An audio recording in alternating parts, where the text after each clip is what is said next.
Sir energies की बात कर रहे हैं यहाँ पे, मस्कुलिन फेमिनाइन की, तो भगवान गणेश को अगर हम एनर्जी से जोड़ते हैं तो कहते हैं कि उनका जो संबंध है वो मूलाधार चक्र से है। तो सर चक्र क्या होते हैं, कैसे भगवान गणेश का मूलाधार चक्र से संबंध है, तो आप ये थोड़ा बताएं। जी, तो देखिए चक्र बेसिकली हमारे शरीर के अंदर एनर्जी सेंटर्स होते हैं।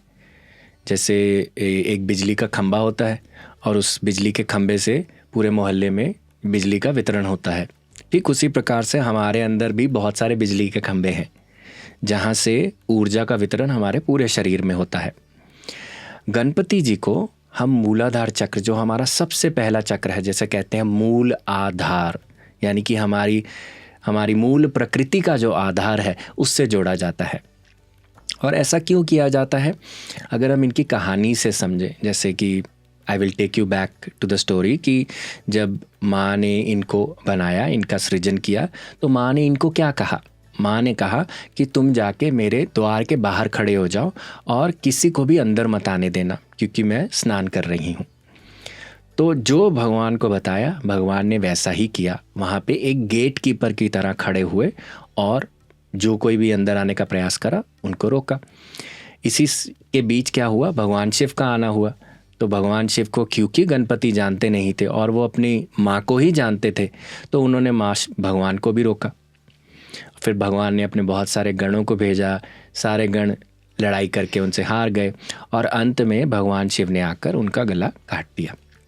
तो यहाँ पर 3 मेन कैरेक्टर्स हैं, शिव भगवान, गणेश जी और माता शक्ति।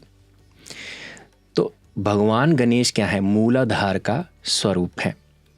अब मूलाधार में क्या होता है, हमारी शक्ति पड़ी होती है जो सोई होती है, जिसको हम कहते हैं कुंडलिनी। इसको हम कूला माता भी कहते हैं।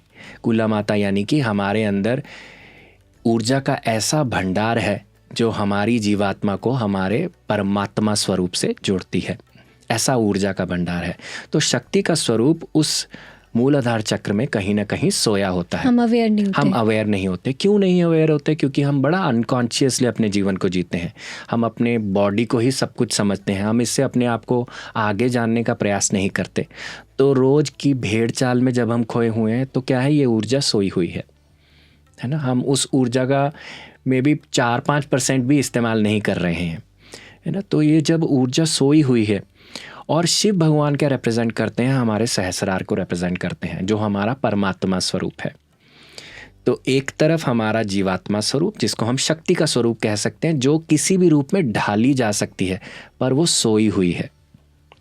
और उस शक्ति को किससे मिलना है, परमात्मा से मिलना है। ऐसे नहीं मिल सकती। क्यों नहीं मिल सकती? उसको गणपति को गेट कीपर है, गणपति से होकर ही जाना पड़ेगा।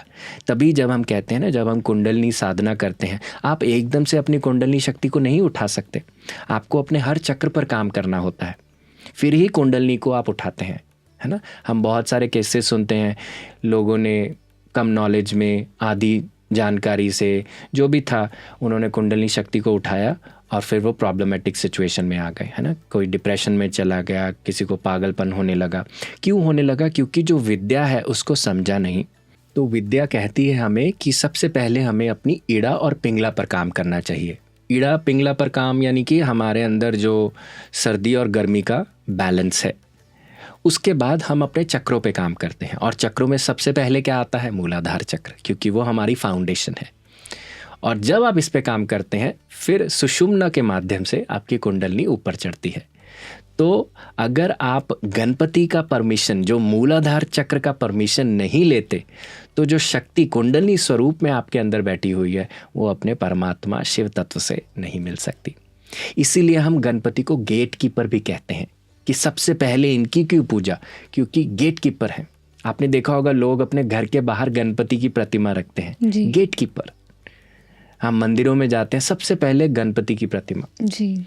इसीलिए, क्योंकि किसी भी चीज़ को अगर आपको शक्ति का आपको प्रवाह करना है, तो आपको मूलाधार चक्र चाहिए, और वो गणपति का स्वरूप है।